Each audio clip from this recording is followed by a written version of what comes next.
Hello everyone, welcome to another webinar. Today I'm here with Carlos Albo, the CEO of Wenalyze and of course one of my partners. And today we're going to talk about how banks are using open data in Bancassurance. Carlos, how are you? I'm fine. Thank you for the opportunity.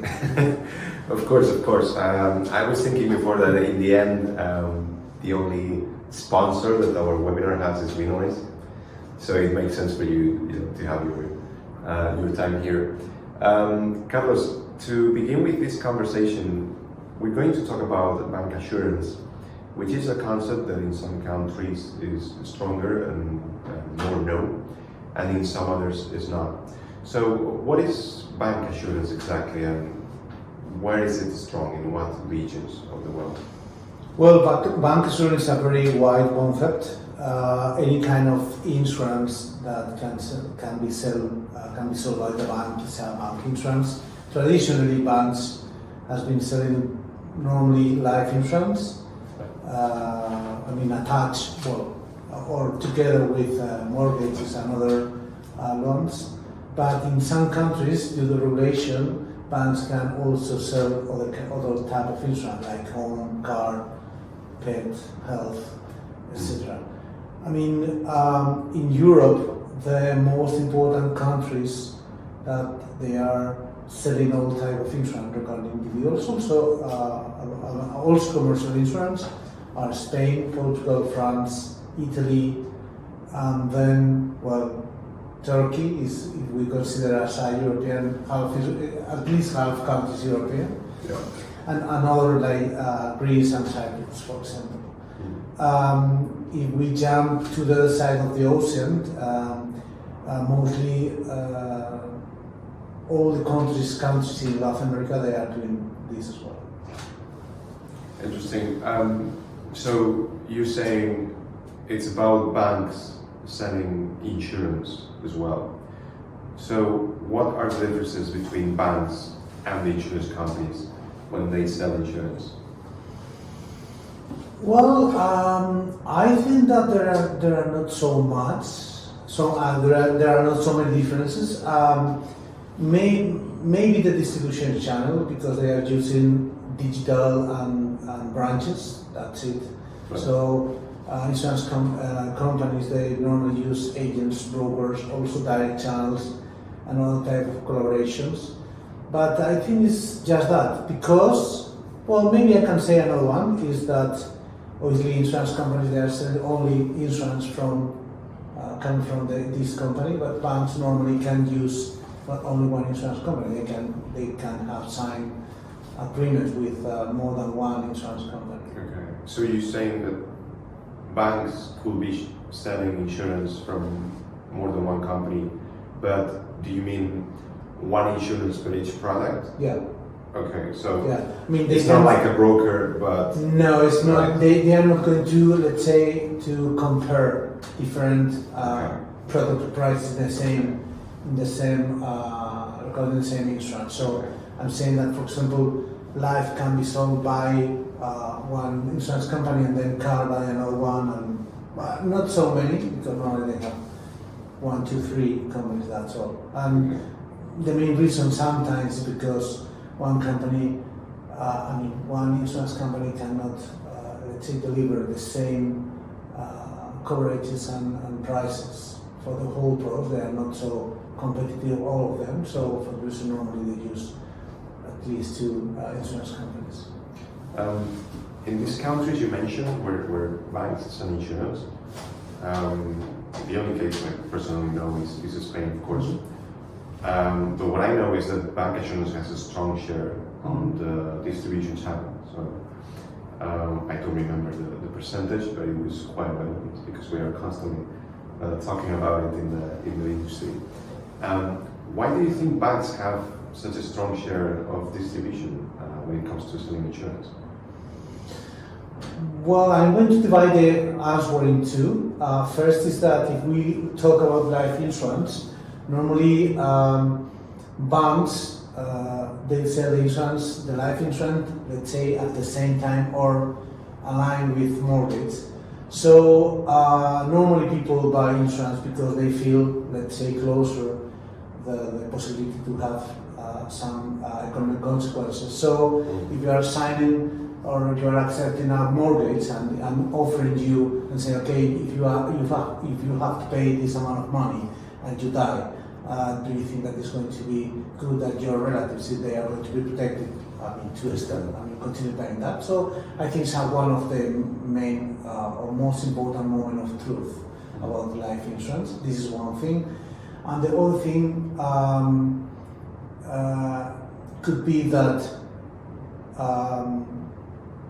first, banks in the last 12 years regarding negatives type of interest and so on, they have to be focused on other products that are more profitable.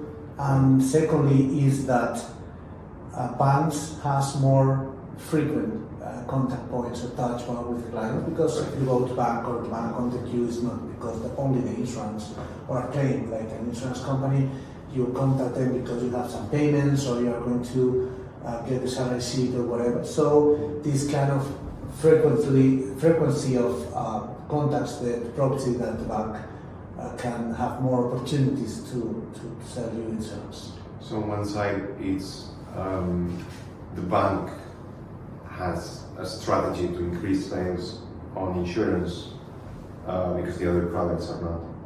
But this has been, let's say, temporary. From the last financial crisis, starting in 2008 until now, obviously with no money to lend.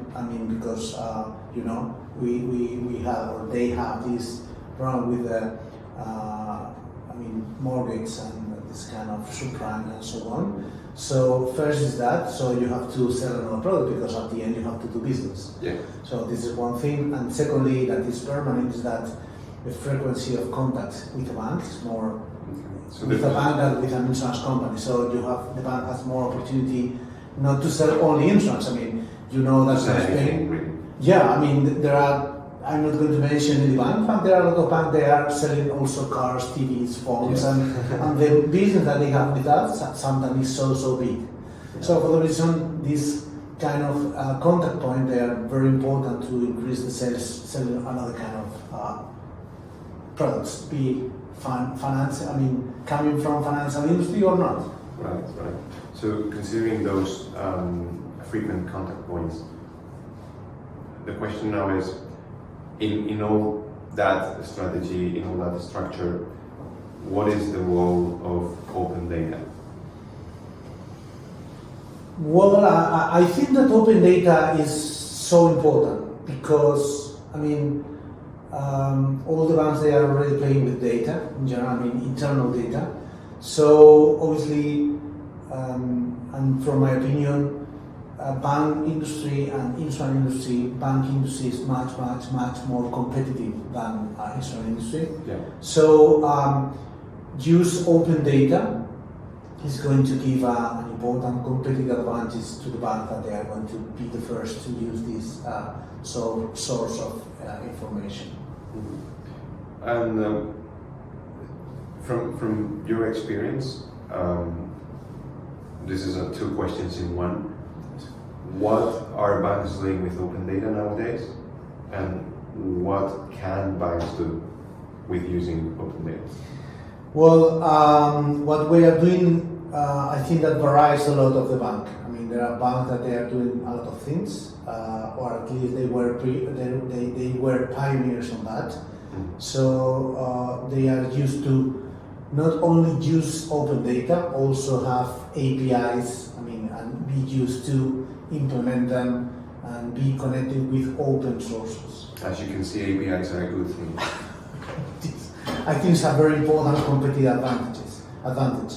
So what they can do, I think that obviously always respecting the regulation regarding data protection and all regulation, I think to use this open data sometimes in an anonymous way is a very important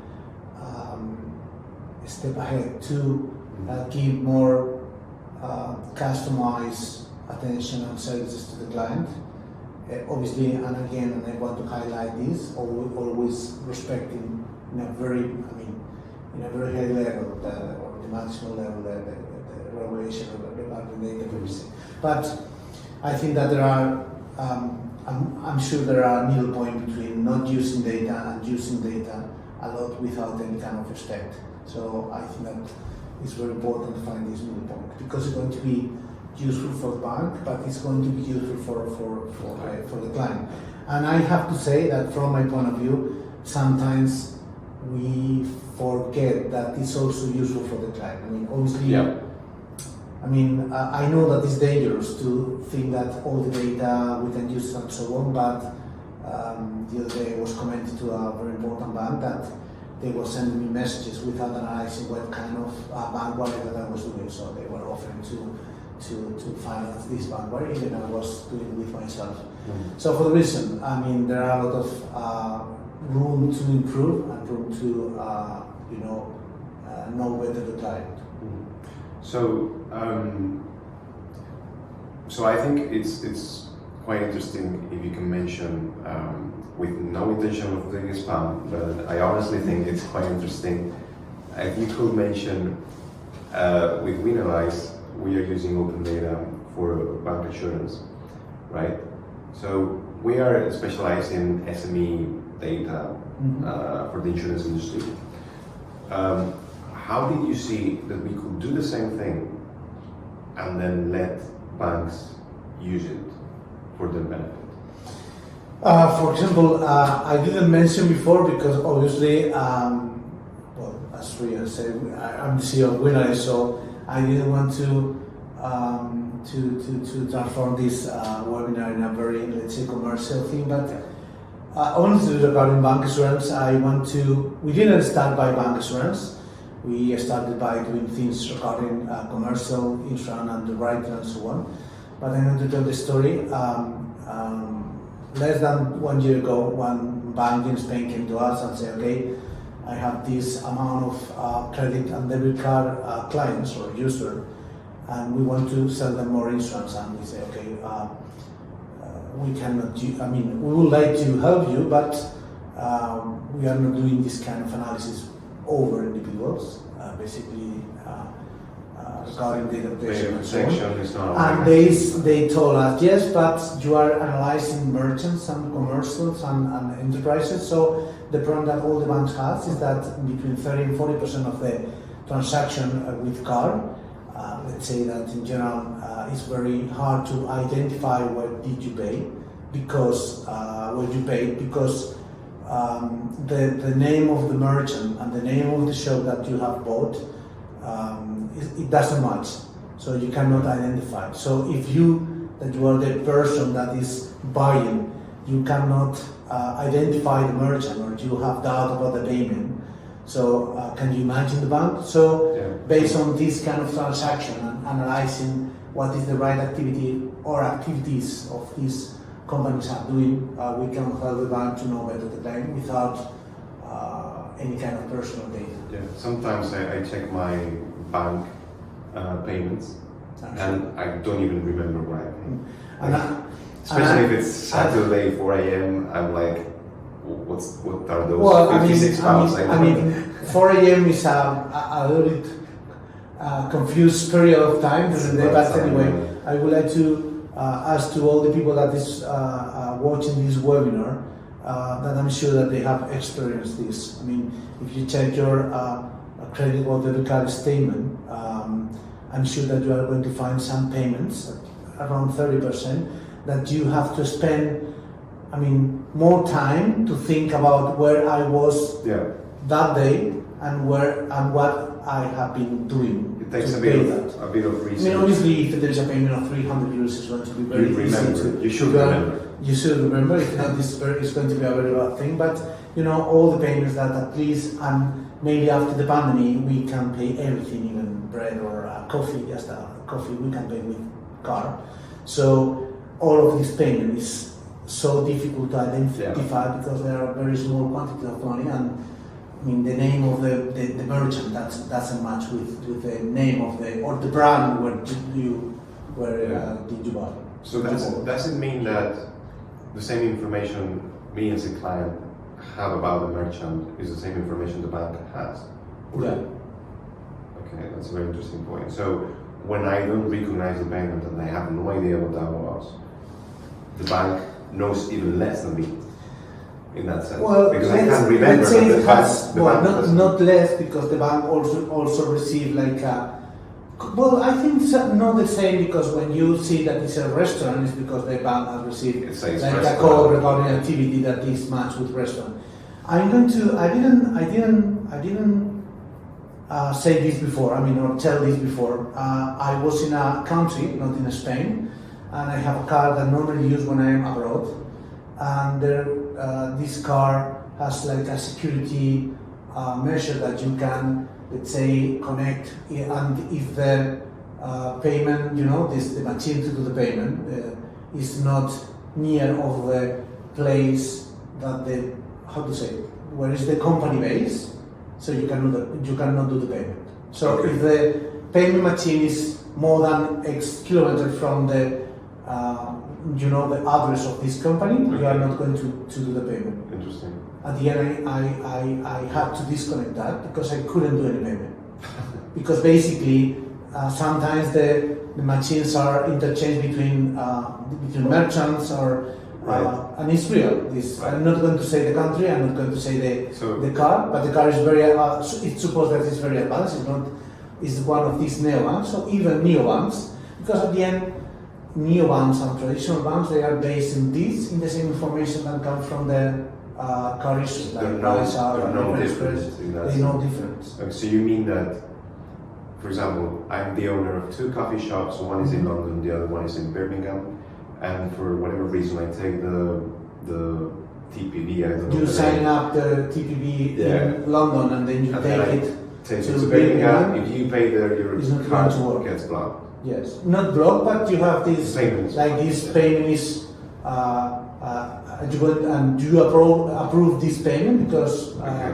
they do not recognize that. It's I mean, asking it's you so for a much, second. so many kilometers between the, and at the end I have to disconnect because I couldn't pay anyway, or maybe just one. Right. Interesting. So, what's the role of Wenalyze on all these issues? So, we've stated that the problem is very broad and affects all Yeah. banks. I would assume everywhere, or everywhere we've worked. Well, basically the solution is very simple. We just go to open data sources and we get the real information about the activity and also the location of these payments. Not payment, yes, payment, this transaction. So we deliver back enriched information about activities, maybe some logos and addresses of where the payment has been made and so on. So first, the bank has more information. Secondly, the final client has better user experience because the information that is going to receive is much more accurate and rich. So it's going to decrease the level of payment that is going to be refused, and also it's going to be decrease the level of calls to the customer center asking, okay, I have made this payment and I don't recognize them. And the third, but the most important thing that make us, let's say, different to our competitors, because we are not just enriching information, we run this model so we can see as the bank what are the risks that these clients are facing. For example, if you are paying veterinary and then you are paying you are buying some food for pets or whatever related with pet, you have a high probability to have a pet, so the bank can offer you this insurance. And this apply in health, in travel. So the difference, for example, to make an example, will be right now I pay food for my cat, and in the bank statement it says groceries somewhere, and you don't really identify what it is. Well, but then what you will say is that is a pet shop, meaning that client is very likely to have a pet, therefore that client could be interested in getting pet insurance. But this is how it works, but obviously it's not only based on one transaction. Right. Because if you just pay we can be together, and maybe you have a pet and you don't have money, the car doesn't work, so I'm going to pay for you. So just with one payment, it's not a trigger. Let's say. We have to not only to reach and to run this model, and based on how often you are buying several things. Not your anonymized ID. Yeah. So we don't know that you are that person. Yeah. So if there's a bank or someone who is in the bancassurance space watching this webinar and is interested in using similar technologies, open data, to increase their sales, what will be your top recommendations for that person? Well, first is we are talking about open data, so be open-minded. So this is first, and second, we have been talking with a lot of banks, and then the most important one, they say, okay, we have much more data scientific than you, so we can run a lot of models better than you, and it's true. It's true. But in this part, the models are not the only one, or they are not only the most important. If you run models in let's say unbalanced data set, the result of the model they are not going to be so accurate. The input has to be good. So the input has to be as much richer as possible. Right. And if you are not dealing with open data, you are losing a lot of information, because again, going back to these transactions, you are only processing very general information. So you know that it's a grocery, but you know what type of grocery, or even it's a retail shop. So in retail there are obviously a lot of things. So or travel, or so this classification is so general, and sometimes it's not right. So the bank they are losing a lot of opportunities on that. Okay, interesting. Well, I think I don't have any other question. And so if you can go if you want to go. But thanks for your time today. I hope that everyone finds this interesting. I know it's a different topic. I know it can be more interesting depending on the country, but I think it's something to keep in mind, because bancassurance is relevant in some countries, but that doesn't mean it's not going to be relevant in other countries, for example, in the future. But I want to make just a clarification regarding bancassurance. We are talking about bancassurance because people think that bank can also sell insurance, but there are a lot of companies that they are doing the same, and they are banks. For example, retailers. I don't know, Carrefour, Marks and Spencer in UK, Falabella in Latin America. They are issuers regarding cars, so they have clients. They have their own clients, like El Corte Inglés in Spain, and they are also selling insurance. So this thing and this way to get more profits is not only related with banks. It's related with any kind of company that is issuer of their own credit card, debit cards, and they are interested to sell insurance or to start selling insurance. Yeah, so that's quite a broad concept, and maybe we see in the near future new players in this space. Yeah, I'm sure. I can perfectly imagine Amazon getting in. Yeah, there are a lot. Even there are players like, I don't know, IKEA, that they are having their own credit card, and they are obviously selling insurance. But they can grow a lot. They could use the information of what kind of furniture you're buying to know if you have a child or you have a pet. But this is like, for IKEA, it's internal data, because they know very well what their clients are buying. But if I'm using this, I don't know who is the let's say the system. I don't know if they're using MasterCard or Visa. But if I'm paying in IKEA, there is no need, because IKEA know better than us the thing that this client is buying. But if you go to Marks and Spencer, or if you go to any kind of shop, IKEA only see the transaction with any kind of detail. So this a lot, because again, if you are buying furniture for children or whatever, and you can enrich this information with another type of transaction, so the information at the end is going to be, again, respecting all the regulations regarding data privacy and so on. It's going to be very interesting. Okay, cool. Yeah, so thanks, Carlos. I think it was an interesting conversation. Again, it's a different topic, new topic. I hope you find it interesting, whether you're in banking, in insurance, or anywhere else. Maybe you're lucky enough. I hope to see you again soon. Remember, we do one webinar every month. And as you know, insurance is all about data. Thank you.